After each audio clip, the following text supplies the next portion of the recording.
So guys, at kami bumili ng sitaw. Itong sitaw na to ay 10 piso isang tali. Dati, yung hindi nagbabagyuan, napakamura ng sitaw. Itong ganitong 3 taling to, mabibili mo na to ng 20. Ngayon, 10 piso isang tali. Kaya 30. Ito yung ulam namin ngayon, pang dinner, adobong sitaw.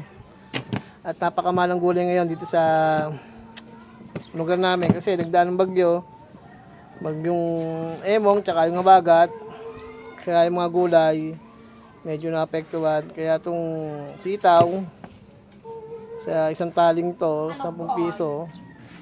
Bali sa isang tali lang, 5 pirasong sitaw. Ayan, diba?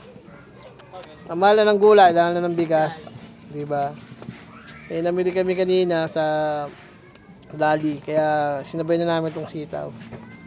Tingnan mo, napakamahal, 30 pesos na to. Dati, nung hindi nagbabagyon talaga, napakamura lang. Siguro yung 3 taling to, mabibili mo siya ng 20 pesos. Wala pa yung bawang dyan, wala pa yung talong.